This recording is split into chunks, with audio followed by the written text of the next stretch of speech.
Nationwide labor strike in effect with partial compliance. APC rejects election results in Bayelsa. Army kill 2 bandits, recover weapons in Kaduna. On the foreign scene, Canadian peace activist Vivian Silva confirmed killed in Hamas attacks.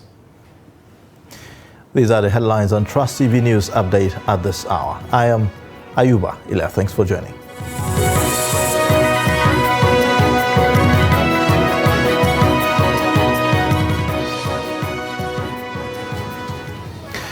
The Nigeria Labour Congress (NLC) and the Trade Union Congress of Nigeria (TUC) have begun the nationwide strike they first announced a week ago, with affiliate unions joining the industrial action.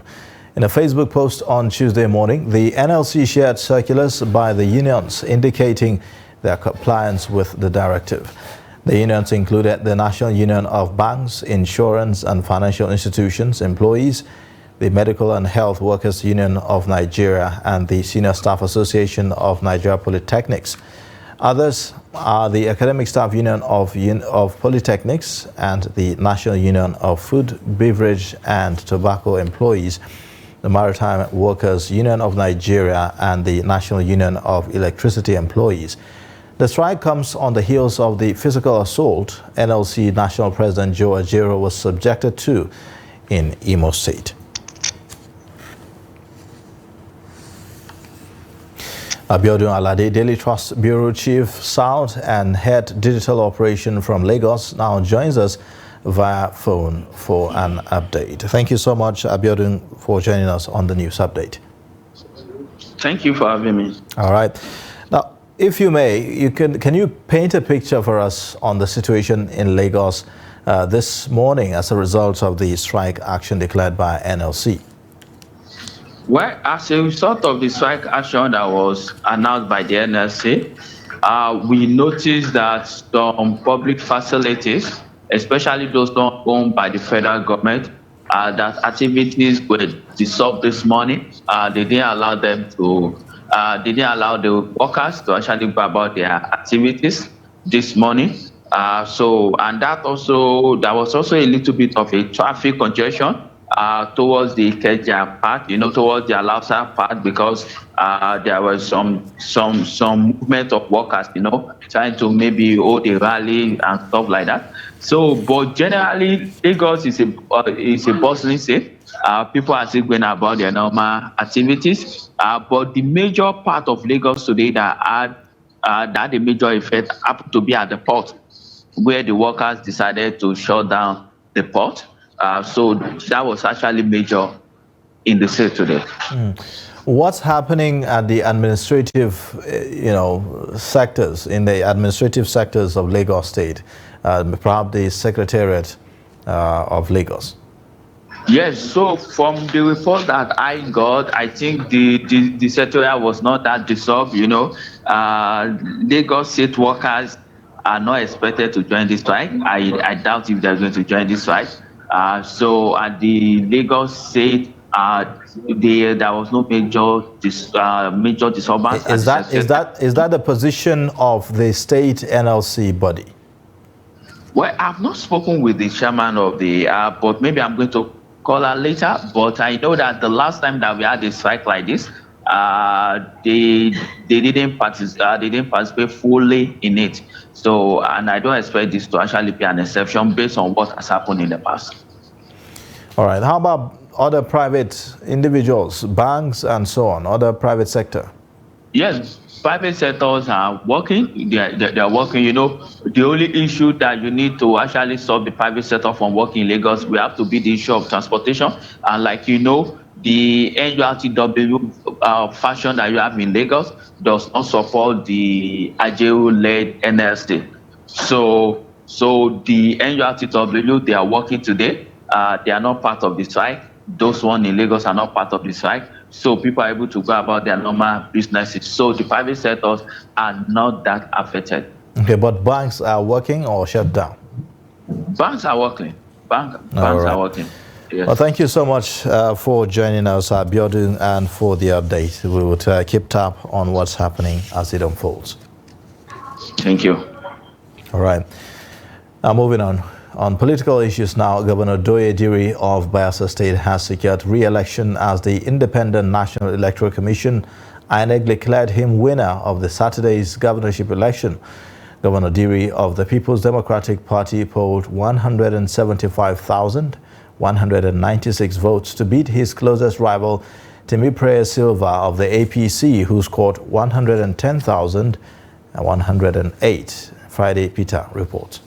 Election is now over and the winner has emerged after a tough battle at the ballot. The returning officer and Vice Chancellor, Federal University of Technology, Minna, Professor Farouk Kuta, made the declaration on Monday after the collation of results from various local government areas. Silva Tinubu Malin of APC has 110,108 votes. Eradiri Udemobafa of LP has 905 votes. Diri Doye of PDP has 175,196 votes.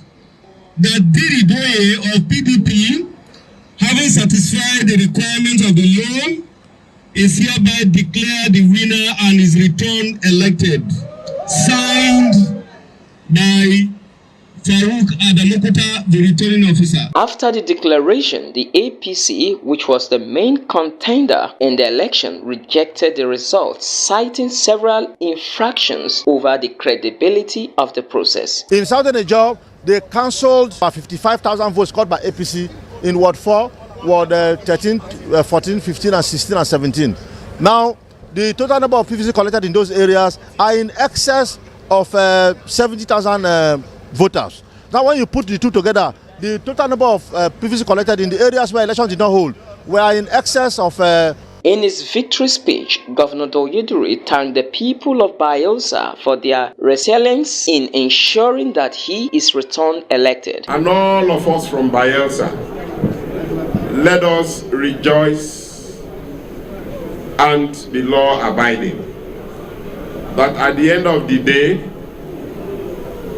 the first and the interest of all of us is again the interest of our dear state Bayelsa.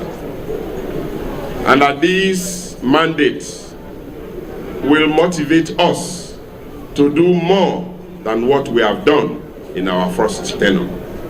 Once again, I wish you very interesting, joyful celebrations of this mandate that has been given to us by the people of Bayelsa State. The elections in Bayelsa was keenly contested as 372,000 accredited voters is decided who gets the top job. Friday, Ebimobowe Peter, Trust TV News, Yenagoa. Meanwhile, the All Progressives Congress has rejected the final result of the Bayelsa State governorship election, in which the Independent National Electoral Commission declared the state governor and the candidate of the People's Democratic Party, Doye Diri, winner on Monday. The state APC agent, Dennis Otiocho, who stated this in an interview with journalists after the INEC State Returning Officer, Professor Kuta Farouk, announced Diri as the winner of the polls, refused to sign the results sheet. Otiocho claimed that the APC would have won the governorship election if over 84,000 votes scored by the party in the field were not allegedly voided by the commission. He alleged that the electoral umpire connived with the ruling PDP to cancel votes polled by the opposition APC. Otiocho, who is also the state chairman of the APC, said that the party had already written the necessary petition to challenge the collation process. Diri polled 175,196 to defeat his closest rival, Tinubu Silva of the APC, who garnered 110,108 votes, while the Labour Party polled 905 votes. The election in Imo State has been won and lost, and residents in the state have been reacting to the quality of the election while sharing their expectations of the re-elected government. Ajibade Praise has more on this.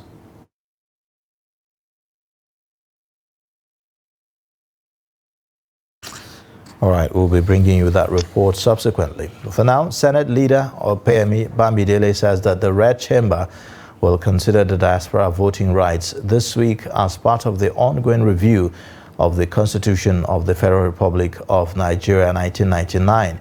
He made the disclosure at a virtual diaspora dialogue at the weekend organized by the Directorate of Diaspora and International Affairs, Office of the Senate Leader, in collaboration with Engaged Diaspora Foundation and Nigeria Diaspora Foundation.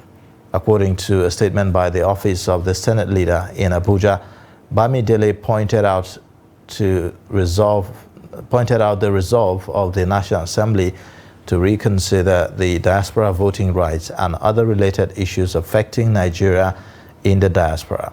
The Senate Leader 2 weeks ago sponsored a motion aimed at reviewing the Constitution of the Federal Republic of Nigeria 1999. But at the dialogue on Sunday, Bamidele said that diaspora voting rights would form part of the ongoing constitutional review. The Minister of State for Police Affairs, Iman Suleiman Ibrahim, has revealed that the Police High Command will execute President Bola Tinubu's directive for the withdrawal of police personnel from VIP security duties and developing a community policing strategy. The minister made the development known on Monday during a two-day management retreat at the Ministry of Police Affairs. Acknowledging the decades-long neglect of the police system, she said that the ministry is committed to aligning its efforts to the realization of Tinubu's vision for a renewed, highly effective Nigerian police force. Still on security matters, troops of 1 Division Nigerian Army and Operation Wild Punch have again killed 2 bandits in a clearance operation in the general area of Juji and Telele Castle in Chikum local government area of Kaduna State on Monday, 13th of November 2023. A statement by the Acting Deputy Director, Army Public Relations, 1 Division Nigerian Army, Lieutenant Colonel Musa Yahaya, said that the troops also recovered 1 AK-47 rifle, 3 AK-47 rifle magazines, quantity 5 of 7.62 mm special ammunition, 2 locally made hand grenade, 4 handsets, 2 motorcycles bearing spanners and screwdrivers, and 2 bags. The General Officer commanding 1 Division Nigerian Army and Force Commander, Operation Wild Punch, Major General Valentine Okoro, has implored the general public to continue to support the Nigerian Army and other security agencies with credible information to enhance the fight against criminal activities.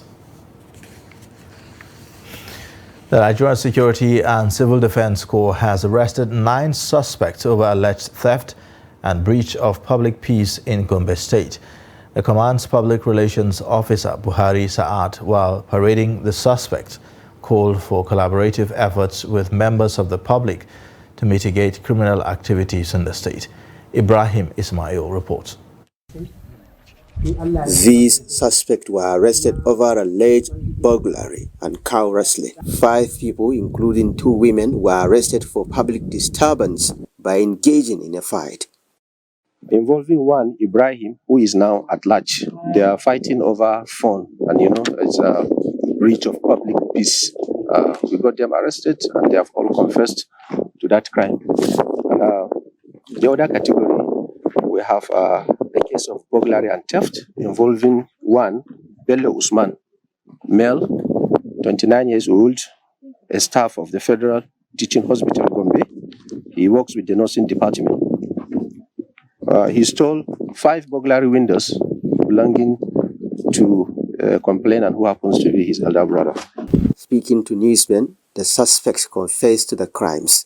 I steal windows of my brother, 5 of them. I carry them to Kaswankatako. I sell them to somebody. No, it's Islamia.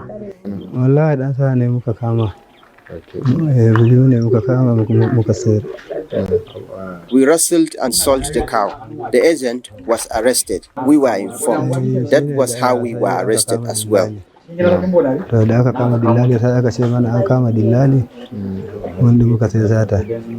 The NSCDC said the suspect will be charged to court for trial as soon as investigations are concluded. Ibrahim Ismail, Trust TV News, Gombe. You're watching the news update on Trust TV. Coming up ahead, Lagosians groan over low cash in circulation. Details and more after the break. As night falls in Abuja, the city's dark side comes to life.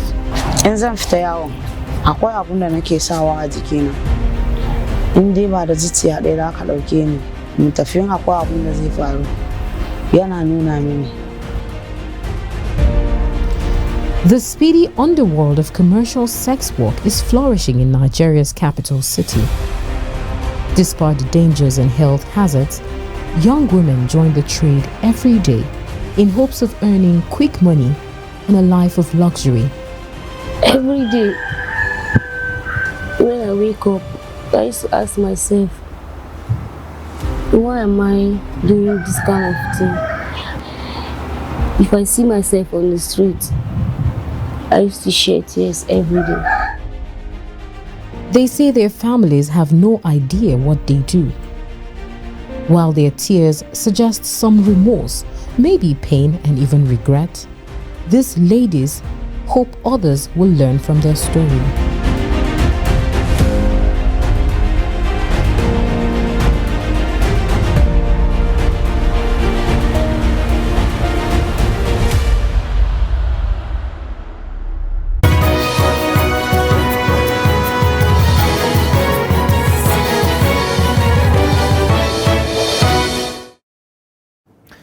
Thanks for staying with us. You're watching the news update on Trust TV. Let's take a look at the main stories.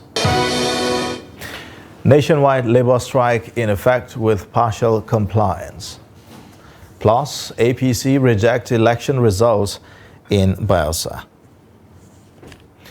In other news, there was shock and disbelief when the Saudi Arabian authorities cancelled the visa of all the 264 passengers airlifted to Jeddah from Lagos and Kano. The authorities insisted that the airline should return them back to Nigeria. The flight took off from the Murtala Muhammad International Airport, Lagos, via the Malam Aminu Kano International Airport, Kano, on Sunday night and landed at the King Abdulaziz International Airport, Jeddah, Saudi Arabia. But to the dismay of the airline staff, the Saudi Arabian authorities announced that all the passengers' visas had been cancelled. This was despite the fact that the passengers went through the Advanced Passengers Information System during the check-in formalities in Nigeria, which was also monitored by the Saudi authorities. Despite the reassurances of the Central Bank of Nigeria on adequate cash supply, residents in Lagos appear to be experiencing difficulty accessing cash in circulation. ATMs in major parts of Lagos appear depleted, lacking sufficient cash, as residents express frustration over the situation. Victoria Tokolo brings us the reactions of residents affected by the declining cash flow. Her report is presented from our studio. Monday, the first working day of the week, is known to be crucial, especially in a bustling city like Lagos, which is the commercial center of Nigeria. However, numerous ATM stands in the state capital, Ikeja, and neighboring Ifako, Ijaye, and Agege local government areas are empty, devoid of cash. Customers express dissatisfaction with this development, which has been ongoing for days now. About 20-25 minutes to get a cash dispense from just one. Only one is dispensing for now. So I got the just one. I cannot really say what the issue is or are, but I think there are no cash as far as I'm concerned, because the first one I was dispensing was stopped, so we move on to the next one. That is what people are collecting cash for now. The entire ATM booths, just one is one. So it could be either scarcity of cash or the network itself. So don't know, but sincerely, it's just all I know. The long queue, I think maybe this was just one ATM machine I was working, and there were several there. All of them were right here, so no service on the rest of them. So just one ATM machine. So I think that was really queue. Yeah. I didn't stay long. It just within 2 minutes, well, 1 or 2 minutes. So I've gotten my money and I left. This cash scarcity is having a negative impact on the livelihood of people who, despite the central bank's call for the utilization of digital transaction, want to use cash for their everyday transactions. It remains to be seen whether this is a major problem or short-term supply shortage. West African Examination Council has announced that it will migrate its examinations for private candidates from paper and pencil tests to computer-based examination. WAEC, in a statement by its spokesperson, Moyoshola Adesina, says that the innovation will commence with West African Senior School Certificate Examination for Private Candidates 2024. According to the statement, while the objectives test will be fully computer-based, the essay and test of practical papers will be delivered on screen, and candidates required to write answers on the answer booklets given to them. The examination body also stated that the examination will be conducted in urban centers, cities, and candidates with special needs have been factored into the plan, noting that registration for the examination will commence on Monday, December 18, 2023. The foreign exchange market resumed with the naira depreciating against the dollar on the parallel market, popularly called the black market, following renewed demand pressure after appreciating for 2 trading days. During the intraday trading on Monday, the dollar was sold for 1,130 naira, representing 1.80% loss compared with 1,110 naira to the dollar sold on Friday on the black market. The naira strengthened on Thursday and Friday from 1,140 naira on Wednesday to 1,110 naira on Friday on the parallel market. At the autonomous foreign exchange market, the naira firmed by 21.73% as the dollar was quoted at 780.14 kobo on Friday, as against the 996 naira quoted on the previous day. This was despite a decline in the dollar supply by willing buyers on willing sellers. Consequently, the volume of transactions, which reflects the daily FX market turnover, declined by 63.24% to $84.02 million on Friday, from $228.54 million recorded on Thursday. The Minister of the Federal Capital Territory, Nyesom Wike, on Monday received the United Arab Emirates Ambassador to Nigeria, Salim Said Al-Shamsi, at his office in Abuja. During the meeting, Wike expressed concerns over the visa ban on Nigerians and hoped that the UAE government will expedite lifting restrictions to enable Nigerians travel to the country. He commended the tourism attraction the UAE had garnered over the years and hoped that Nigeria would emulate it.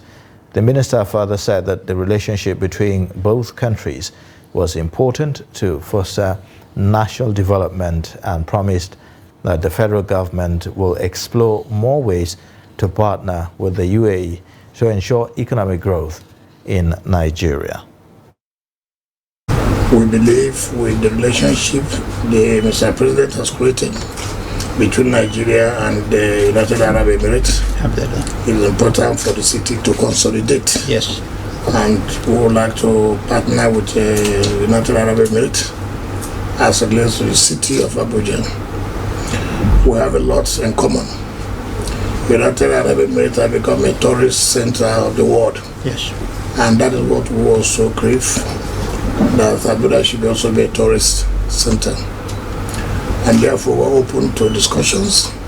And I believe that when Mr. President is coming, we believe that the FCT will be part of the delegation, so we'll be able to discuss on tourism as it relates to the two countries and the cities as yes. well. Yes. As an ambassador, on behalf of Nigeria, on behalf of UAE also, I'm presenting UAE, I'm presenting Nigeria too. Yeah.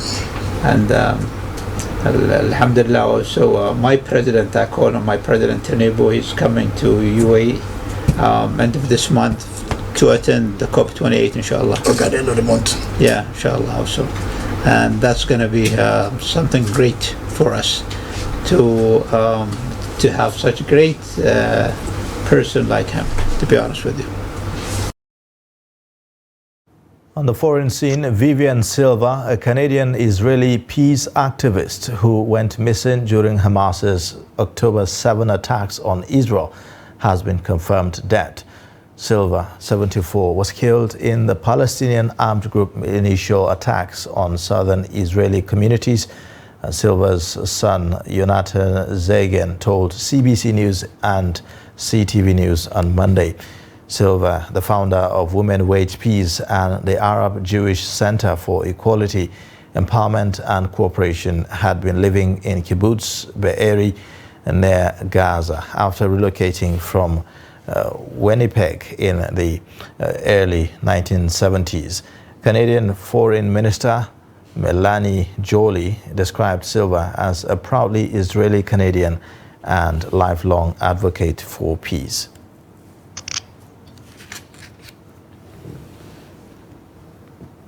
And that wraps up the news update at this hour. You can watch more via all our social media platforms and also on our YouTube live stream. I am Ayuba Ilya. Thanks for watching. Bye.